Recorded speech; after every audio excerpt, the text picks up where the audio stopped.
Olá, historionautas!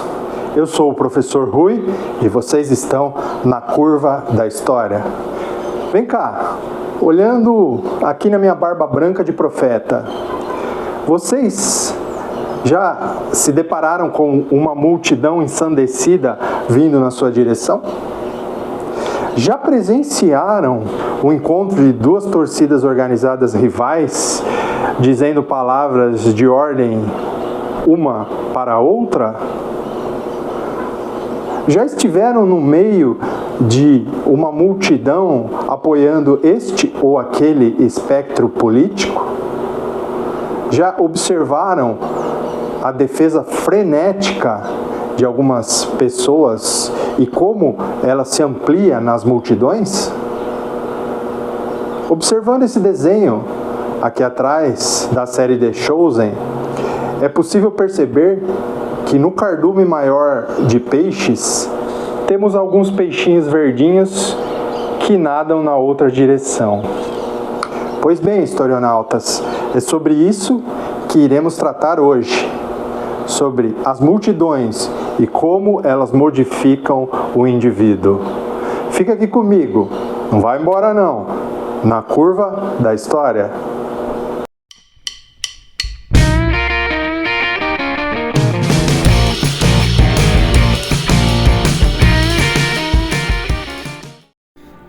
Gustave Le Bon nasceu em 7 de maio de 1841, lá na França. Era médico, sociólogo e psicólogo, dedicando sua vida a estudar a mente humana e os comportamentos sociais. Le Bon nasceu em uma época de profundas mudanças. A Revolução Industrial, a ascensão das grandes cidades e, claro, o aumento das massas organizadas. Sua obra mais famosa, Psicologia das Multidões, publicada em 1895, é considerada um marco nos estudos de sociologia e psicologia social. Ela influenciou líderes como Mussolini, Hitler e outros, que compreenderam o poder das massas. É preciso ter em mente época e contexto onde o autor escreveu a obra. Ele estava atrelado a ambos. Na edição que eu tenho da Martins Fontes, a Márcia Cristina Consolim nos diz o seguinte na página 199 no pós-fácil. 2 pontos merecem ser destacados nos estudos antropológicos e psicológicos de Le Bon. As consequências políticas de sua visão elitista e aristocrática do mundo e a sua visão de ciência social. Ao adotar o modelo de coesão social das sociedades tradicionais, baseado na ideia de homogeneidade intelectual e social, projetando-o sem mediação sobre as classes populares das sociedades europeias modernas, fez uma leitura depreciativa dos movimentos coletivos contemporâneos e, em especial, das lutas trabalhistas. Outros autores já fizeram inúmeras críticas a essa obra e ainda assim a respeitando, pois ela tem elementos muito importantes para a nossa reflexão. Sigamos!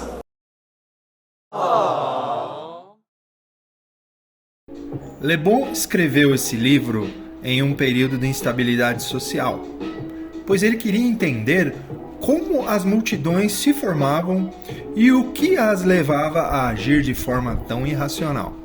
Na época, as massas começavam a ganhar protagonismo na política, desafiando as estruturas tradicionais de poder. Olá, historionautas! Uma pequena pausinha nesse vídeo para um pedido de coração e algumas explicações. Em primeiro lugar, este é um canal novo, é um canal que ainda está engatinhando, é um canal que deseja tratar da história regional e outros elementos da macrohistória. É uma grande pretensão, mas isso só será possível com a ajuda de vocês. Prestigiem nosso canal, se inscrevam, compartilhem, curtam os vídeos, comentem, Comentários positivos e críticas construtivas sempre são bem-vindas. Esse é de coração o meu pedido. Eu conto com vocês, aqui na Curva da História.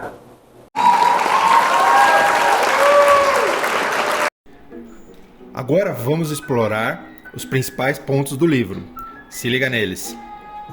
Le Beau argumentava que quando estão em grupo, os indivíduos perdem a consciência crítica e agem de forma instintiva, como se uma alma coletiva tomasse conta deles. Uns exemplos muito comuns: protestos ou shows onde as pessoas seguem o fluxo e às vezes, quase sempre sem pensar. Sim, pois as redondas são as que valem o dobro das brancas. Que burro, dá zero pra ele. As multidões são altamente sugestionáveis. Um líder carismático pode influenciar facilmente suas emoções e ações. Vocês conhecem vários, né? Le Bon destaca que a razão muitas vezes é substituída pela emoção em contextos coletivos. Líderes eficazes sabem como explorar as emoções da massa. Eles oferecem ideias simples, repetindo mensagens de forma constante. Você já viu isso em vários lugares também. As multidões são movidas por emoções como medo, ódio, euforia e entusiasmo. Ideias complexas não funcionam com elas.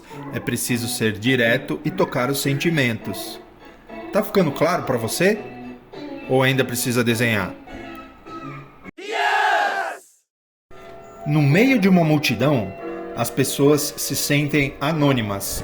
Isso faz com que se perca a noção de responsabilidade individual. Nas redes sociais isso é muito comum, né? É o famoso efeito manada.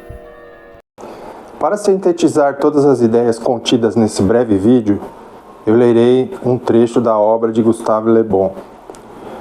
A partir do momento em que formem uma multidão, o ignorante e o sábio tornam-se igualmente incapazes de observação. O indivíduo em uma multidão, ele perde totalmente a sua singularidade e costuma fazer coisas e dizer palavras que não faria ou diria sozinho. Os líderes, grandes líderes do passado e até mesmo de hoje, sabem muito disso. E independente do espectro político, seja um ou seja outro, as palavras usadas para manipular uma multidão são exatamente aquelas que elas querem ouvir. No livro, ele explica que para cada multidão existe um condutor. E este condutor vai dizer frases fáceis e de breve assimilação. E isso é muito interessante para trazermos aos nossos dias. Quantos condutores temos na nossa sociedade? Será que seriam só condutores políticos? Ou não entraria nessa seara os influenciadores, os coaches, os produtores de conteúdo? Isso é bem interessante para avaliarmos. Eu sugiro que cada um de vocês analise friamente e, se tiver a oportunidade de ler a obra, será muito interessante e enriquecedor. Finalizando, pense numa multidão com a seguinte analogia: uma serpente. Na verdade, quem conduz o movimento do corpo é a cabeça. O corpo apenas segue a cabeça. Assim são as multidões. Elas seguem seus condutores e muitas vezes cegamente. Eu agradeço imensamente mais uma oportunidade de estar com vocês. Eu sou o professor Rui e vocês estiveram aqui comigo na Curva da História.